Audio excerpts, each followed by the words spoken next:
tout. Donc voilà.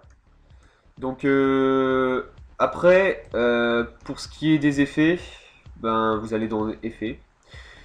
Et après, bah voilà, hein, vous avez toutes sortes d'effets. Alors moi, personnellement, quand je ferai un autre tuto hein, pour ça, hein, pour la color correction, je sais qu'il y en a pas mal qui aimeraient savoir comment je fais. Bon, c'est pas super dur, hein, mais bon. Là, dans mon dernier MV Avenger, j'ai mis CC Toner. Je vous sais. Ah non, merde, c'est sur le texte. Je vous fais ça vite fait, hein. Je vais sur la scène. Alors oui, pour les calques, là par exemple, là, il y a Zephyr qui prend toute la place. Si vous voulez l'enlever sans vraiment la supprimer, vous cliquez sur le petit symbole là avec l'œil.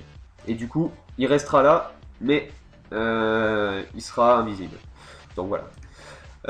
Donc je reviens sur la color correction. Alors moi je vais dans color correction, CC toner. Après voilà, vous avez quelque chose de marron là ici. Donc là vous avez tone, tritone, machin, enfin ça je m'en sers pas. Franchement, highlight aussi. Shadow je m'en sers pas non plus. Il y a juste midtone, je m'en sers.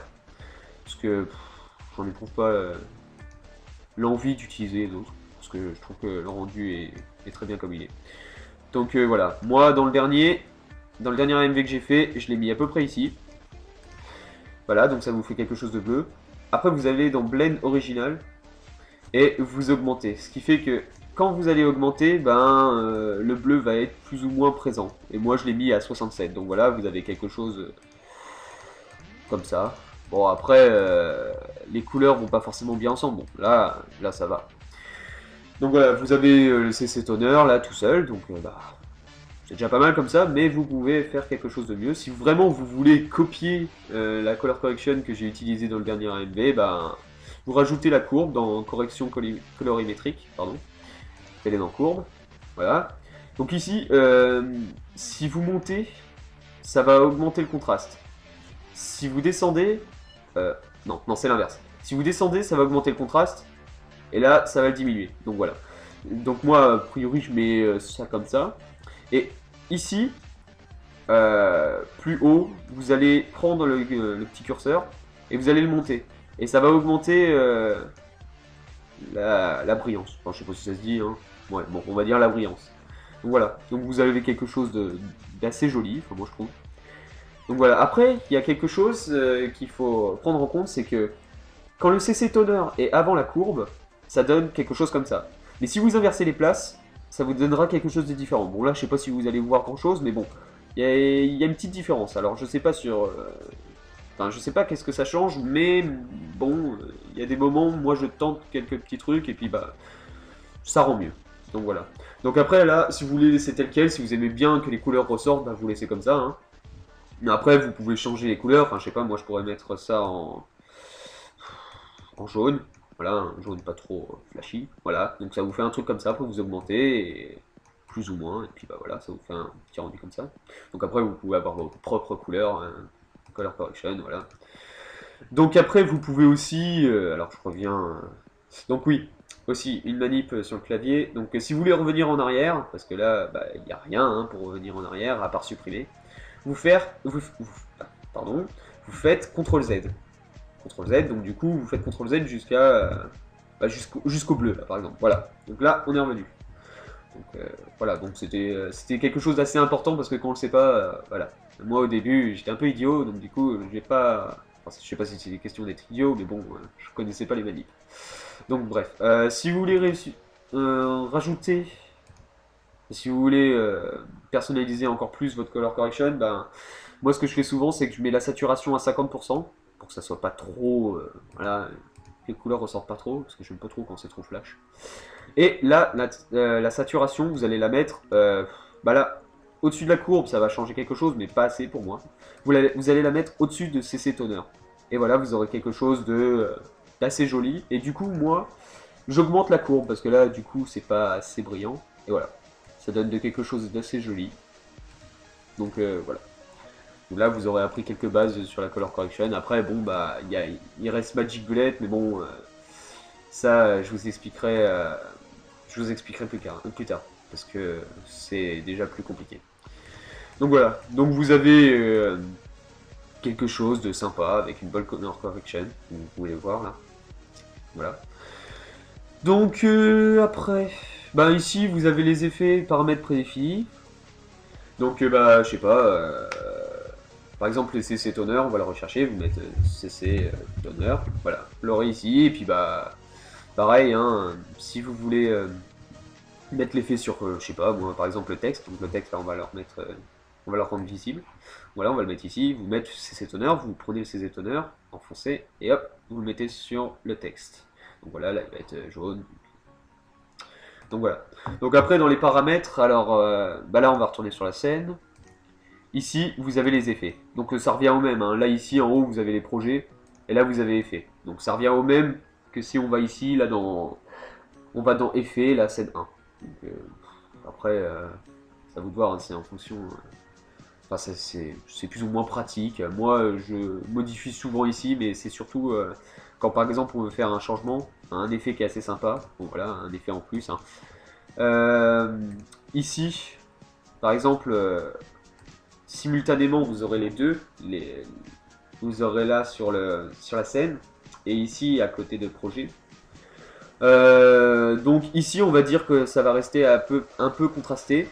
Donc, si vous voulez laisser à 0 secondes, plus ou moins contrasté, vous cochez le petit, enfin, vous appuyez sur le petit chronomètre. Donc là, ça va, à ce moment-là, dans la timeline, ça va bloquer la courbe. Après, ouais, une demi-seconde plus tard, vous allez téléporter avec le petit curseur là. Vous allez changer, je sais pas, moi je vais mettre un peu plus clair. Voilà. Ça, bon, oh non, c'est un peu plus dégueulasse. Je vais mettre ça comme ça. Non. Ouais, bon, c'est pas très beau, hein, mais bon, j'ai pris une scène au pige, donc voilà. Donc ici, là, vous voyez, vous avez deux petits points. Deux petits points qui vont désigner... bah, ça va faire un changement. Entre les deux, ça va faire un petit changement. Vous apercevez que c'est un peu plus contrasté. Et donc, ben, je sais pas, si par exemple il y a une musique avec un rythme assez soutenu, bah, je sais pas. Moi, je trouve ça sympa d'alterner comme ça sur les couleurs. Ça fait un effet de projecteur. Enfin, moi, je trouve ça assez beau. Donc voilà. Après, vous faites pareil un peu sur toute la scène et voilà, ça vous fait un truc qui brille à quelques moments. Donc voilà, ça fait un rendu assez sympa. Donc bref, alors les effets. Voilà, donc transformer après. Alors là, c'est la base de la modification pour la scène. Ici, vous avez point d'ancrage. Alors point d'ancrage, ça vous pouvez le faire manuellement là ici en bougeant la scène n'importe où. Mais bon, moi j'utilise pas trop ça parce que c'est trop à l'approximatif et ça peut faire des trucs, ça peut porter quelques surprises, on va dire. Donc ça vous le saurez hein, quand vous aurez édité un peu, hein. Il y aura quelques surprises qui font pas vraiment plaisir parce que oui, faut aussi que je vous dise quelque chose, enregistrez tout le temps. À chaque fois que vous avez fait un effet ou que vous êtes satisfait de quelque chose, enregistrez. Donc pour enregistrer c'est simple, hein. Vous allez donc enregistrer, vous enregistrez votre composition. Voilà, donc là il y a tous mes projets. Je sais pas, je vais mettre tuto base. Voilà, et vous enregistrez. Vous enregistrez tout le temps parce que franchement, des fois il peut y avoir des lags et ça supprime, enfin ça éteint After Effects et c'est pas comme Sony Vegas où vous pouvez récupérer. Hein. Là, vous récupérez rien du tout. Hein. Donc si vous n'avez pas du tout enregistré, bah, vous l'avez dans le cul. Quoi. Donc voilà, c'était voilà, un petit conseil. Donc après, hein, alors on revient sur la scène. Alors, position. Bah, c'est un peu pareil que point d'ancrage. Hein. Mais bon, comme son nom l'indique, bah, point d'ancrage c'est un point d'ancrage. Hein. Je sais pas trop à quoi ça correspond, mais bon. La position, bah, ça revient en même. Voilà. Donc après l'échelle, bah là vous voyez que c'est à 100%, donc 100% ça prend tout le carré. Tout le carré noir qu'on a... Enfin, la couleur noire qu'on a choisie au début, bah voilà, elle apparaît ici, c'est derrière la scène en fait. Là, si vous voulez diminuer la scène, bah, enfin la taille de la scène, bah, vous prenez le curseur enfoncé et puis vous faites défiler, hein, et puis après vous choisissez la taille. Bon, si vous voulez que ça soit pile la taille, bah, vous faites 100%. Après, bah, pareil que la courbe, hein, ici vous pouvez mettre, c'est ce que je fais souvent aussi, vous mettez ça à peu près à 200. Si ça commence vraiment fort dès le début avec la musique, bah, je vous conseille de faire un petit truc comme ça. Enfin, je vous conseille, après c'est un style, hein. Mais bon, moi je fais souvent ça. Bon, après, à peu près une. Ouais, moi non, à peu près ici. Vous mettez ça bah, à 100. Et c'est. Non, pas à 100. À 104. Enfin, je mets toujours à 104 parce qu'après c'est plus fluide. Parce que là, ça part de 200, ça va jusqu'à 100 directement, c'est pas très fluide. Donc, je vous conseille de mettre à 104 et après 100. Voilà. Donc après, ça va vous faire un truc assez sympa. Mais bon, là, c'est pas assez rapide, hein. Je sais pas, moi, je le mettrai à peu près comme ça. Et ça vous fait un truc comme ça. Donc après, il y a les rotations. Alors là, c'est aussi un truc qu'il faut savoir. C'est que... Ouais, voilà, c'est ça. Après, c'est pareil, hein, vous maintenez enfoncé, vous faites défiler le curseur de gauche à droite, et puis bah... Enfin, de gauche à droite, non, à gauche ou à droite. Ça dépend comment vous faites, vous appliquez la rotation. Voilà. Alors, je sais pas, moi, ici par exemple, vous allez mettre à. Je me fixe ici, voilà, on va mettre ici à 9. Enfin, non, on va mettre ça, allez, à 12. 12, on va le. Merde, voilà, ça c'est un petit problème aussi. Vous mettez à 12. Vous appuyez sur le petit chrono, toujours appuyer sur le petit chrono, parce que si vous enlevez le chrono, ça vous enlève tous les petits points que vous avez mis sur la timeline, donc ça serait un peu embêtant de supprimer tout le travail, quoi. Donc voilà, vous mettez à 12, donc ici ça va être à 12. Donc si vous mettez qu'un point, bah, ça va rester à 12 et ça vous fait un petit truc un peu dégueulasse ici, hein. On voit tous les rebords. Donc bah, ici, vous allez mettre au moment là où l'échelle est à 104, vous allez mettre 0. Et du coup, a priori, ça va suivre et ça va pas déborder. Et ça va faire un effet, je sais pas, de rotation, hein, tout simplement, il n'y a pas d'effet pour ça, hein. C'est juste que ça peut rendre... voilà, bon, c'est pas forcément très beau, mais après, ça peut passer comme une transition. Donc voilà. Donc après, bah, il y a l'opacité, hein. A priori, c'est le plus important. Donc bah, pareil, vous cochez le petit curseur. Donc là, vous mettez pas à 100% dès le début, hein, parce que 100%, là, vous voyez, ça va rester à 100% comme ça va faire direct, paf, vous avez la scène, quoi. Donc là, c'est noir tout simplement parce que quand j'ai lancé un rendu sur Sony Vegas, bah je sais pas, ça m'a mis un petit début noir comme ça, donc bah, enfin ça vous vous en occupez pas, hein. Donc vous mettez à 0 l'opacité, donc voilà, hein, si vous regardez un peu plus loin, bah, vous voyez que c'est noir, c'est transparent. Donc après, bah, ça dépend, si c'est toujours pareil, hein, si vous voulez que ce soit rapide, bah, vous approchez plus ou moins du premier curseur et vous mettez à 100% par exemple. Donc là ça va faire un truc comme ça va être un peu plus fluide déjà. Sauf que si par exemple c'est un début un peu plus calme, bah je sais pas, vous mettez genre à 1 seconde. Et là ça vous fait un truc assez fluide et assez doux. Donc voilà. Donc après audio, ouais ça c'est les décibels a priori. J'y touche pas trop, mais si par exemple vous estimez que, bon là pour la scène, j'ai pas de son, hein, mais ça peut concerner un fichier audio, hein. Si jamais c'est trop fort et que vous voulez pas vous faire chier, aller sur Sony Vegas pour le modifier, ben vous allez ici et vous baissez les décibels si c'est trop fort, et si c'est pas assez fort, vous augmentez. Mais faites gaffe, hein, parce que ça peut après ça peut grésiller, donc faites attention, hein. Mais bon, de toute façon, vous pouvez faire CTRL Z et puis voilà, on va dire, ou alors tout simplement taper 0 ici. Donc voilà. Donc bah, après signal, voilà, il n'y a rien. C'est complètement inutile. Enfin non, non, j'ai rien dit. Signal, c'est, vous voyez la barre ici, donc là, bah, il n'y a rien de spécial, hein. C'est tout simplement parce qu'il n'y a pas de son.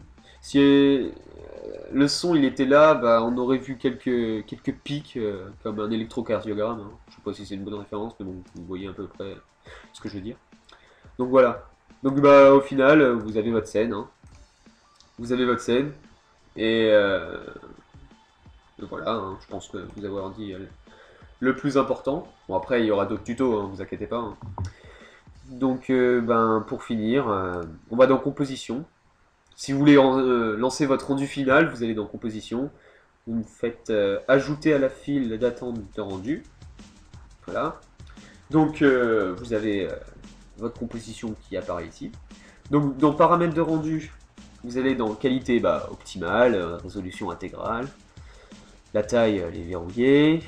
Bah, a priori, moi, je touche à rien. Hein. Après, vous pouvez... Enfin... toucher un peu à tout, mais bon, je vous conseille pas, hein, parce qu'après, à vos risques et périls. Hein. Mais bon, a priori, moi, je laisse comme ça. C'est juste la qualité qui change. Donc, vous faites OK. Après, dans module de sortie, vous cliquez sur non destructif. Vous allez dans le format. Alors là, c'est le truc qu'on me demande souvent, hein, c'est le rendu. Donc, c'est pour le format. Alors, le format, à la base, j'étais en AVI, MPEG 4. Mais après, j'ai vite vu que en H264, c'était beaucoup mieux. Donc voilà, après, action post-rendu, vous cliquez pas, enfin vous faites rien, là, faut pas toucher. Inclure le lien du projet, bon ça été de base, ça vous mettez rien ici. Donc sortie vidéo, RVB, vous laissez.